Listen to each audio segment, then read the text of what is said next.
Welcome to the fifth episode of Pearls of Wisdom on the Psychology of Emerging Adulthood Research Lab's YouTube channel. We're joined today by none other than Sarah Haller, who is not technically a student in Pearl, but is someone we consider an emeritus lab member. Sarah, tell us where you are right now in the world. I am living in Burlington, Ontario. Okay, scenic Burlington. Yes. And now that you've graduated, Sarah, how are you spending your time? So I am right now working as a psychologist in supervised practice in a private practice in Oakville. I'm there about 4 days a week, working 9 to 5, one evening per week. And then I'm also studying for the EPPP licensing exam.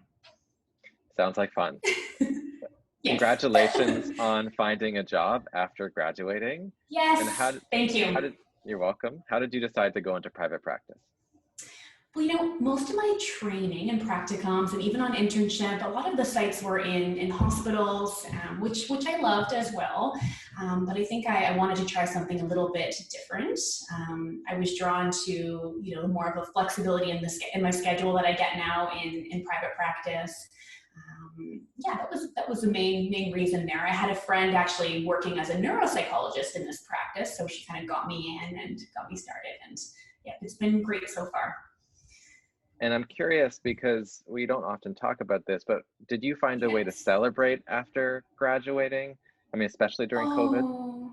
Oh, I did. I had a bottle of champagne waiting. My husband popped the bottle. So that's how we kind of celebrated immediately.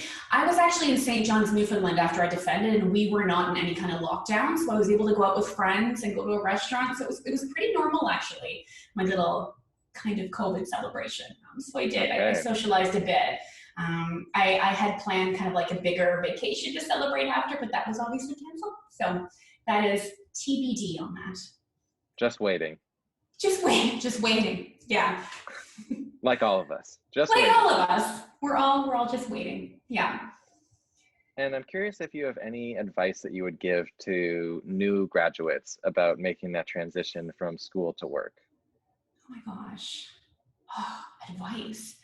I don't know. I wanted to work right away. I kind of really needed the money with student loans and all of that. So I took a month off actually, which was nice to kind of relax because I was moving from Newfoundland back home to Ontario. So I guess some advice would be take some time off if you can, a little bit, a month or more, whatever works for you, right? It's very individual.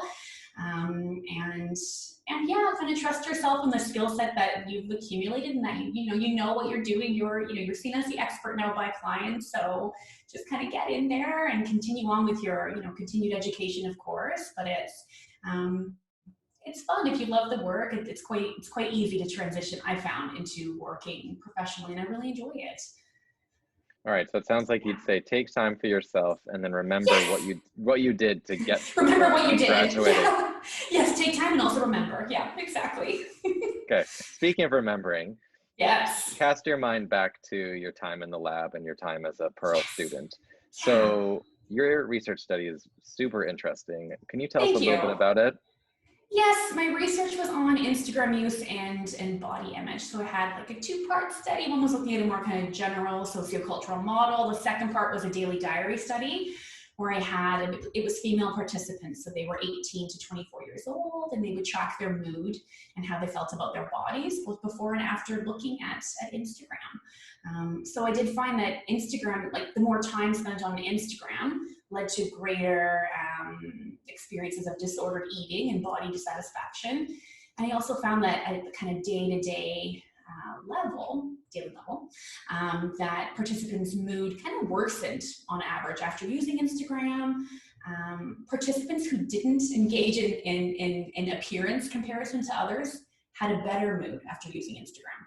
There's something about kind of like refraining from making those comparisons, if at all possible, if you're a young woman, that actually helped improve mood. So that was one of my interesting findings. You mentioned a sociocultural model. What do you mean by that? Yes. Oh, so I was looking at different variables. So looking at kind of the thin ideal and internalizing that thin ideal, and how for women who internalize the thin ideal more so who kind of buy into it and believe in that, will experience greater body dissatisfaction, which will then lead to them experiencing greater levels of disordered eating. That was the model I was looking at there. Yeah. Wondering if you could give us like both a recommendation coming out of your study, but also an interesting or unexpected result from it? Oh my gosh, this is a tough question. No, I mean, it's Hardball. interesting is that, hardball, here we go. I feel like, of course, young people, they're on social media, they're using things like Instagram and Snapchat. I just looked at Instagram. It's very image-based. So I think if at all, kind of like moderate your own use, recognize if it's impacting you in any way. I didn't look at this specifically, but if you have any history of just really difficult feelings towards your body, which we all have to some extent, but if you've had an eating disorder, right, like maybe especially kind of back off. Again, I didn't look at that in my research specifically, but I would imagine the implications of that for women with, significant disordered eating. You want to really be careful with how much time you're spending on there. Something that's interesting that came up clinically for me this week actually was, I hadn't thought of this, how now with, young women, young people, being at home, kind of like maybe in a lockdown quarantine situation, physically distancing, they're not able to see kind of the average regular people out in the world, right, as much, right? They're indoors, so they're going on social media maybe more, engaging in those maybe more kind of negative habits, and it's having an impact, potentially on their self-esteem, how they're feeling about their bodies. If, you're primarily now just seeing filtered images while you're indoors at home scrolling on your apps. So kind of keeping that in mind, get outside if you can still. Remember that, a lot of the images that you see have been modified or filtered, all of that stuff. Right. I don't even remember what the second part of your question was. A surprising finding? Yes. I don't know if I had a surprising finding. I think part of what I thought that the participants' moods would have worsened a lot more after using Instagram on average over that 1 week period when I had them use it, but their mood wasn't super kind of impacted in the way that I had thought it might be. So that was a bit surprising. I don't know exactly why that is, right? We know there are positive impacts of using Instagram, of course. I've used the app before, I use it sometimes now, right? So there is this feeling of, connecting with friends, learning kind of about other people's lives, getting up to date on news and things like that. So there are positives there to using the apps and staying connected, maybe especially during COVID. And there are also negatives. And I thought they feel worse after, and they didn't. So that was surprising. Did they not feel worse, or did they not feel as worse as you thought they might feel in terms of that effect on their mood? I think the latter. Okay. Yeah. Okay. And so, Sarah, are you an emerging adult? Am I? I'm 30. No, I'm not anymore. Okay, so I'm 31. I'm nearing 32. This is frightening. Yes, you're just outside of the emerging adult category now. Yes. I'm wondering, since you are beyond how we typically think of it, it's an age cohort, wondering what you would, like, one reflection you have about your time as an emerging adult, or how you think of that period now. Oh my God. A part of me misses it. It was such a fun kind of like experimental period, kind of fewer responsibilities. And, now that I have bills to pay, I'm thinking about, starting a family and buying a house and all of these things where like, I just didn't think about in my earlier 20s. That's just kind of a reflection. It was such kind of a free time. I think personally, I was kind of anxious when I was younger. I was worried, people thought of me, kind of judgments and things like that. And I feel like I'm not there anymore mentally. Like I'm a bit, more mentally strong now. So I kind of wish when I were younger that I kind of didn't care as much what other people thought or what kind of certain decisions I made or didn't make. Yeah. What would you tell people who feel the same way that you did now that you've sort of passed that period? What would you tell them? I guess like kind of trust your gut or trust your intuition on things, and you don't need to kind of play by the book so much, kind of live your life as you want to. And it's okay to not have everything lined up as even, some of your peers might have lined up. Things tend to work themselves out, regardless of how much you worry about them and think that they may not work out. So kind of take your time with things, have fun, and still set goals. Switching over to COVID, Yes. What's been really tough for you during this time? It has been hard not being able to connect with friends. I because it was in Newfoundland for a year, I couldn't see my friends back home, obviously, and then COVID hit, so now I'm back, and I haven't really been spending a lot of time with friends, apart from the ones who live locally. We'll go for like a distance walk outside, but I'm pretty careful. And so I'm missing that quite a bit, the socializing. It's just kind of me and my husband at home all the time, so it's very unusual, right, to be kind of so locked in that way. So I am missing the social connection quite a bit. And how are you coping with that missing a social connection? I mean, I do a lot of texting with friends, or we'll talk on the phone or Zoom here and there, but I'm getting a bit tired of the videos, but I do connect over the phone. And I guess just in terms of my self-care, like I've always been pretty active. So getting outside, walking, doing yoga, like little work, like HIIT workouts at home has kept me in a decent headspace. Okay. Yeah, That sounds like, doing my best. Yeah. yeah, exactly. Accepting that these are the limitations and just trying to work Exactly. within them. Yeah. That's exactly it. So Yeah. we're going to switch over to the rapid fire portion of the interview, Ooh. where I ask you a Okay. series of quick questions. Ready? I am. What's the first place in the world you want to visit after COVID? Sardinia in Italy.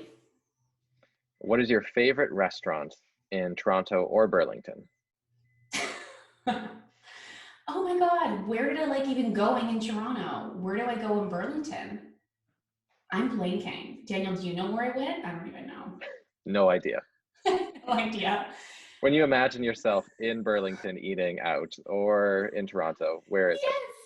You know what? Maybe it'd be like a really good pizza place. I can't think of a name.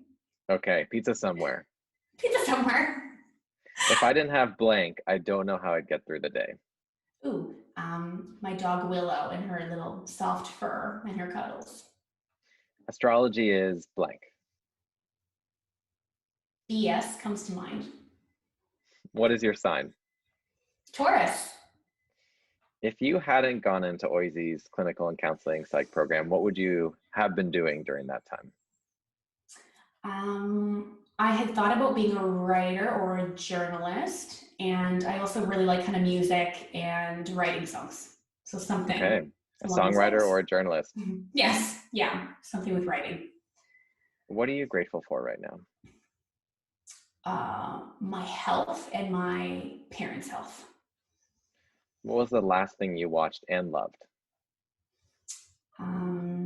The Queens of Gambit. Okay. Yeah. Pancakes or waffles? Oh, I love waffles, but I don't have one of those kind of like waffle makers yet. But if I had one of those, I'd do waffles. Final answer? Yes, I think so. I love breakfast. How did you know I like breakfast food? Okay. You Breakfast know food too is the much. best. I mean, it is the best. It's It universal is the love. best. Yeah. Something people don't know about you is,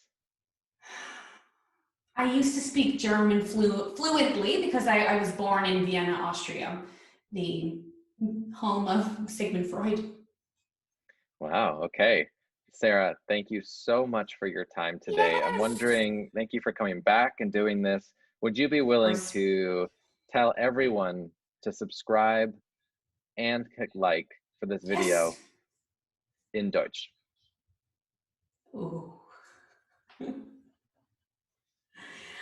Like my German is so bad, Daniel, at this point. Let's do it. Es werde nicht gehen. I can't explain it. That sounded great. We'll go with that. Everyone, please hit like, please hit subscribe. Check out our other content. We've got a lot more coming. Thank you, Sarah, again for your time. Yes, thank you.